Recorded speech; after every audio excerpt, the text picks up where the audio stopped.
Hi dear students, आज मैं आपके सामने लेके आया हूँ कंपटीशन एग्ज़ाम्स के दौर से वेरी वेरी इम्पोर्टेंट क्वेश्चन की एक श्रृंखला, जिसके अंदर मैं शुरू करने जा रहा हूँ मौर्य साम्राज्य से। मौर्य साम्राज्य को मैं विस्तार पूर्वक आपको समझाने का प्रयास करूँगा। तो ध्यान दीजिए, सबसे पहले मौर्य साम्राज्य, इसका कालावधि है वो 323 ईसा पूर्व से लेकर 184 ईसा पूर्व के मध्य माना गया है।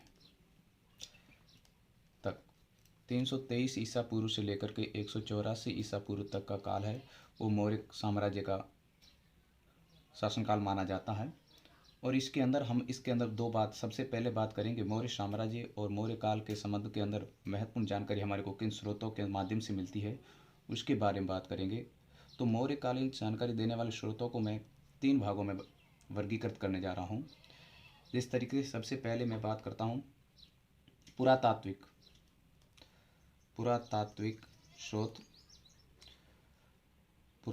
स्रोत, उसके बाद में मैं बात करता हूँ साहित्यिक स्रोत, और तीसरी बात करूँगा मैं विदेशी विवरण। यानी हमारे को मौर्य काल की जानकारी इन 3 स्रोतों से मिलती है।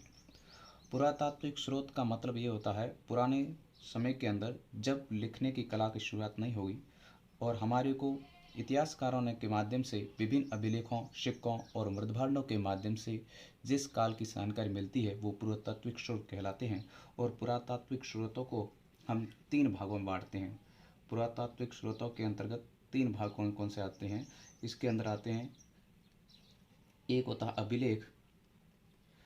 अभिलेखों से हमारे को मौर्य काल की जानकारी मिलती है, और दूसरा सिक्के, और तीसरा मृदभांड। ठीक है, इन तीनों से हमारे को पुरातात्विक स्रोतों की जानकारी मिलती है। और उसके बाद में आते हैं हमारे साहित्यिक स्रोत, और इसके अंदर हमारे विभिन्न प्रकार की साहित्यों की रचना की गई, जो धार्मिक और धर्मेतर दोनों प्रकार के साहित्यिक स्रोत हमारे इसके अंतर्गत आते हैं। धार्मिक के अंदर विभिन्न प्रकार के हम पुराणों के बारे में बात करेंगे, जिसके अंदर हमारे को मौर्य काल की जानकारी मिलते हैं, और जिसको हम वेद कह सकते हैं। और उसके बाद में आते हैं धर्मेतर, जिसके अंदर विभिन्न प्रकार के लेखकों के द्वारा लिखी गई कृतियाँ हैं, उनको इसके अंदर शामिल किया गया है। और विदेशी विवरण, जब इस मौर्य का साम्राज्य के समय विभिन्न प्रकार के विदेशी यात्री यहाँ पर आए, और उन्होंने अपने यात्रा वृत्तांतों के माध्यम से इस काल के बारे में वर्णन किया, उन स्रोतों के माध्यम से हम इस इतिहास को जानते हैं। चलिए बात करते हैं अभिलेखों के अंदर। हम यहाँ पर अशोक के अभिलेख पढ़ेंगे, और अशोक के अभिलेख के साथ साथ में रुद्रदामन के अभिलेख वगैरह, जिसके माध्यम से हमारे को इसके इतिहासों की जानकारी मिलती है। और इस काल के अंदर जितने भी शासक हुए, उन्होंने अपने शासनकाल के दौरान जो कार्य किए और जो सिक्के चलाए, उनके माध्यम से इतिहास की जानकारी इसकी मिलती है। और विभिन्न प्रकार के मृद यानी मिट्टी के जो भांड मिले हैं, जिसके अंदर विभिन्न प्रकार के रंगों का प्रयोग किया जाता था, उस रंगों के और कलाकृतियों के माध्यम से भी हम पता कर सकते हैं कि मौर्य साम्राज्य के अंदर किस प्रकार की शासन व्यवस्था रही। और साहित्यिक स्रोत के अंदर हमारे को जिस प्रकार से मैं साहित्यिक स्रोत को 2 भागों के अंदर बांट दिया, जैसे धार्मिक स्रोत और उसके बाद में धर्मेतर का मतलब होता है धर्म से तर, जिसके अंदर संबंध धर्म से नहीं रहा। धार्मिक के अंदर हम पढ़ते हैं ब्राह्मण ग्रंथ हम ये कह सकते हैं वेद। और इसके बाद में इसके अंदर साहित्य के अंदर हम ये कह सकते हैं धर्मेतर के अंदर जिस तरीके से कौटिल्य का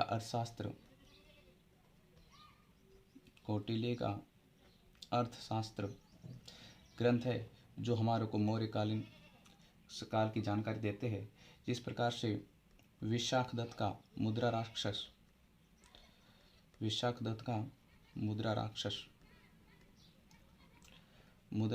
ग्रंथ से भी हमारे को इस काल की जानकारी मिलती है।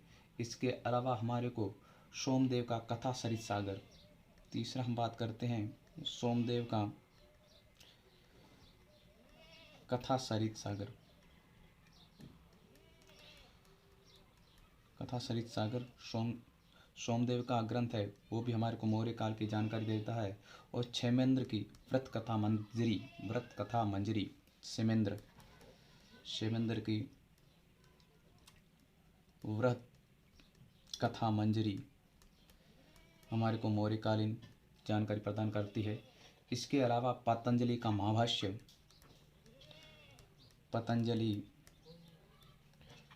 महाभाष्य ग्रंथ भी हमारे को इस समय के मौर्यकालीन शासकों के बारे में जानकारी प्रदान करता है। और इसके अंदर सबसे महत्वपूर्ण ग्रंथ है जो मौर्यकालीन शासन व्यवस्था के बारे में जानकारी देता है वो कौटिल्य का अर्थशास्त्र है। और इसके अलावा भी कई सारे बौद्ध ग्रंथ और जैन ग्रंथों के माध्यम से भी हमारे को जानकारी मिलती है। तो हम यहाँ पर बात करते हैं बौद्ध ग्रंथ और जैन ग्रंथ। ये ग्रंथ भी हमारे को इस मौर्य काल के साम्राज्य के बारे में जानकारी प्रदान करते हैं। बौद्ध काल के जो ग्रंथ है जिसके अंदर दीपवंश, महावंश ग्रंथ है, महाबोधि वंश है, दिव्यावदान है आदि ग्रंथ है। इन ग्रंथों से हमारे को मौर्यकालीन जानकारी प्रदान करती है। और जैन ग्रंथों के अंदर भद्रबाहु का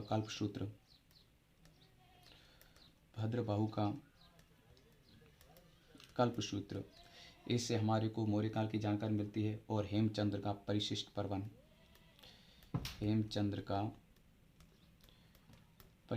पर्वन। ठीक है, तो हम यहाँ पर इसके ग्रंथों की जानकारी के जो हमारे साहित्यिक स्रोतों के बारे में बौद्ध ग्रंथ और जैन ग्रंथों के बारे में बात की। और आपको पूछा भी जा सकता है एक नंबर का कि कल्पसूत्र के रचयिता कौन थे? भद्रबाहु। परिशिष्ट पर्वन जो हेमचंद्र था।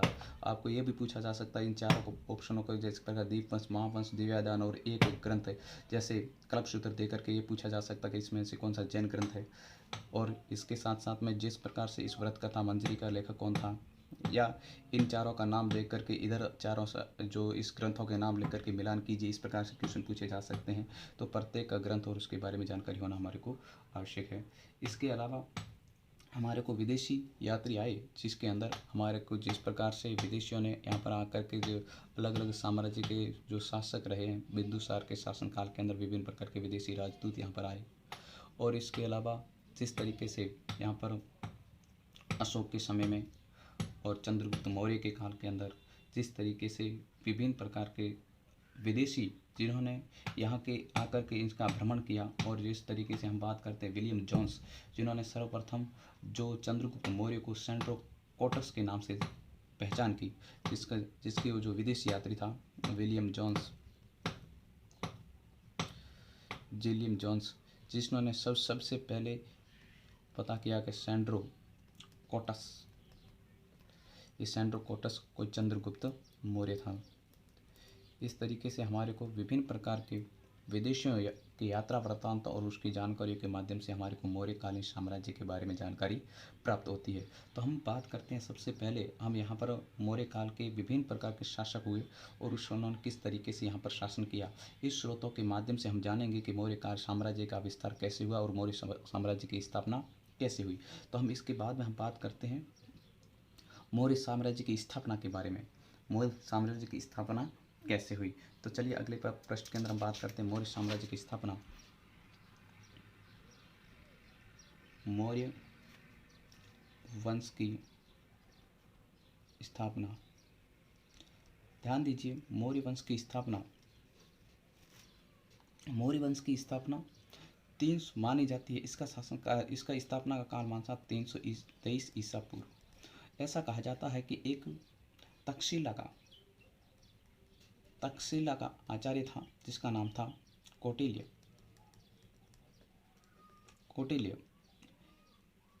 आपने इससे पहले एक बात बता दूं, इससे पहले महाजनपद काल के अंदर 16 महाजनपद हुए और उसके अंदर से एक महत्वपूर्ण और महाजनपद हुआ मगध उस समय सबसे शक्तिशाली एक साम्राज्य के रूप में उभर करके सामने आया। और इस समय तत्कालीन मगध का यहाँ का शासक था जिसका नाम था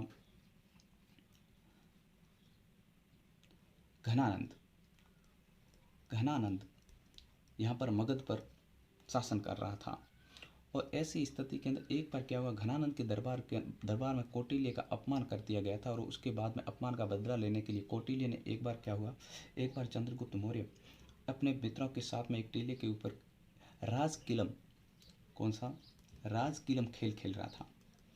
राजकिलम खेल के माध्यम से क्या कर रहा था, चंद्रगुप्त अपने मित्रों को आदेश दे रहा था और जिस तरीके से उसने कौटिल्य को इतना प्रभावित किया और कौटिल्य ने इस चंद्रगुप्त के अंदर वो शासनत्व के गुण देखे, जिसके आदेश से प्रभावित होकर के उसने चंद्रगुप्त मौर्य को वहाँ पर 1000 कांसापण के अंदर खरीद करके अपने साथ में तक्षशिला ले गया और वहाँ पर शासन व्यवस्था के अंदर दक्ष करके यहाँ पर उसने, जिन्होंने 323 ईस्वी के अंदर घनानंद, जो नंद वंश का शासक था, किस वंश का शासक था, नंद वंश के शासक घनानंद को परास्त करके 25 वर्ष की उम्र के अंदर ये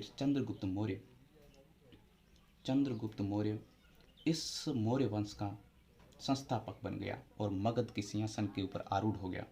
25 वर्ष की आयु के अंदर मगध के सिंहासन पर आरूढ़ होने के बाद में हमारे को यहाँ पर जानकारी मिलती है कि इस शासक बनने के बाद में कौटिल्य इसका प्रधानमंत्री बन गया था और इसके शासनकाल के अंदर 305 ईसा पूर्व के अंदर सेल्यूकस निकेटर ने, जो यूनानी शासक जिसका नाम क्या था, सेल्यूकस निकेटर ने क्या किया था, आक्रमण किया था और जिसके अंदर सेल्यूकस निकेटर को चंद्रगुप्त मौर्य ने परास्त कर दिया था और इन दोनों के बीच में एक संधि हुई, जिसके तहत क्या हुआ, इस संधि के तहत चंद्रगुप्त मौर्य ने 500 हाथी दिए सेल्यूकस निकेटर को। चंद्रगुप्त मौर्य 500 हाथी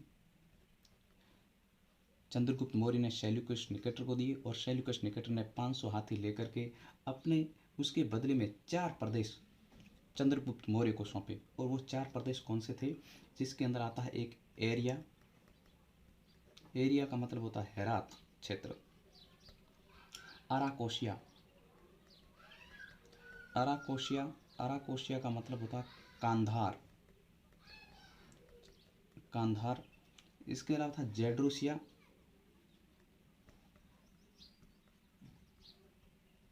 और पेरोपनिसडाई यानी काबुल। इन 4 क्षेत्रों को क्या कर दिया, सेल्यूकस निकेटर ने 500 हाथी लेने के बदले चंद्रगुप्त मौर्य को सौंप दिए और इस 4 क्षेत्रों के ऊपर चंद्रगुप्त मौर्य का अधिकार हो गया। इसके साथ साथ में सेल्यूकस निकेटर ने क्या किया, अपनी पुत्री थी, सेल्यूकस निकेटर की पुत्री जिसका नाम था हेलेना का विवाह भी चंद्रगुप्त मौर्य के साथ में कर दिया और ये प्रथम अंतर्राष्ट्रीय विवाह था। प्रथम अंतर्राष्ट्रीय विवाह किसके मध्य हुआ, सेल्यूकस निकेटर की पुत्री हेलेना और मौर्य शासक चंद्रगुप्त मौर्य के बीच में हुआ। इसके बाद में इस चंद्रगुप्त और सेल्यूकस के युद्ध का वर्णन हमारे को एपियानस ने किया है। इसका वर्णन किसने किया है, सेल्यूकस निकेटर और चंद्रगुप्त मौर्य के बीच में जो युद्ध हुआ था उसका वर्णन एपियानस नामक एक शासक था, जिसके माध्यम से हमको इसके बारे में जानकारी प्राप्त होती है। चंद्रगुप्त मौर्य का जो साम्राज्य था पश्चिम में ईरान से लेकर यानी फारस से लेकर के पूर्व में बंगाल तक विस्तृत था और उसके अंदर उत्तर में कश्मीर से लेकर के दक्षिण के अंदर उत्तरी कर्नाटक मैसूर तक फैला हुआ था। चंद्रगुप्त मौर्य जो हमारे भारत के इस शासनकाल के सबसे विस्तृत और विशाल साम्राज्य अपने पास में रखा हुआ था, उसने दक्षिणी भारत के ऊपर भी आक्रमण करने का प्रयास किया। जो इस प्रकार से हम बात करें तो दक्षिण भारत के ऊपर आक्रमण करने की हमारे को जानकारी मिलती है कि उसने दक्षिण अभियान भी किया था और दक्षिण अभियान की जानकारी हमारे को एक तमिल ग्रंथ है जिसका नाम है, एक का नाम है अहनानूरू और दूसरा है मोरनानूरू। ये 2 तमिल ग्रंथ है जिससे के माध्यम से जानकारी मिलती है कि चंद्रगुप्त मौर्य ने दक्षिण भारत की भी यात्रा की थी और वहाँ पर विजय अभियान चलाए थे। और उसके बाद में चंद्रगुप्त मौर्य अपने शासन के अंतिम दिनों में, उसका जो शासनकाल था चंद्रगुप्त मौर्य का शासनकाल 323 ईसा पूर्व से लेकर के 298 ईसा पूर्व का काल था। तो वो अपने जीवन के अंतिम समय के अंदर कहाँ चला गया, उसने जैन धर्म की दीक्षा ली। एक भद्रबाहु था जिससे उसने जैन धर्म के अंदर दीक्षा ले ली और जैन धर्म के अंदर दीक्षा लेने के बाद में वो अंतिम समय के अंदर कहाँ चला गया, वो चला गया श्रवण बेलगोला नामक स्थान है कहाँ पर उस समय मैसूर था और वर्तमान कर्नाटक, कर्नाटक वहाँ पर चला गया और वहाँ जा कर के उसने उपासना व्रत यानी व्रत के माध्यम से, उपवास के माध्यम से, जिसको कहा जाता संलेखना, संलेखना पद्धति के माध्यम से उसने अपने प्राणों को न्यौछावर कर दिया और 298 ईस्वी के अंदर चंद्रगुप्त मौर्य की क्या हो गई, मृत्यु हो गई। और उसने उसके जैन धर्म की दीक्षा कैसे ग्रहण की थी, भद्रबाहु से। उसका अंतिम समय कहाँ पर गुजरा, कर्नाटक के अंदर, और कर्नाटक के अंदर श्रवण बेलगोला नामक स्थान पर उसने अपना अंतिम समय व्यतीत किया। इस तरीके से यह था चंद्रगुप्त मौर्य। इस चंद्रगुप्त मौर्य से संबंधित महत्वपूर्ण जानकारियाँ, जिसके अंदर आपको ये पूछा जा सकता है चंद्रगुप्त का गुरु कौन था, कौटिल्य था, और कौटिल्य कहाँ का आचार्य था, तक्षशिला का था। और कौटिल्य चंद्रगुप्त मौर्य के किस खेल से प्रभावित होकर के उसको खरीदा था, राजकिलम। और चंद्रगुप्त मौर्य ने किस नंद शासक को पराजित करके मौर्य साम्राज्य की नींव डाली, घनानंद। और इसके बाद में सेल्यूकस निकेटर और चंद्रगुप्त मौर्य के मध्य युद्ध कब हुआ था, 305। और इसके मध्य हुई युद्ध का वर्णन किसने किया है, एपियानस ने किया है। और इसके साथ साथ में ये पूछा जा सकता है कि इसके बाद में सेल्यूकस निकेटर और चंद्रगुप्त मौर्य के मध्य हुई संधि में सेल्यूकस निकेटर ने चंद्रगुप्त मौर्य को कौन से 4 प्रदेश दिए थे, तो एरिया, अराकोशिया, जेड्रोसिया और पेरोपेनिस्टाई, ये क्षेत्र दिए थे। और ये भी पूछा जा सकता है कि चंद्रगुप्त मौर्य के दक्षिणी अभियान की जानकारी हमारे को किन ग्रंथों से मिलती है, तो अहनानूर और मुरनानूर। तो इस तरीके से ये चंद्रगुप्त मौर्य के बारे में महत्वपूर्ण जानकारी आपको देना होगी। इसके बाद में अगला मैं स्टेप लूँगा बिंदुसार और अशोक, उसके बारे में विस्तृत जानकारी हम अगले लेसन के अंदर देंगे।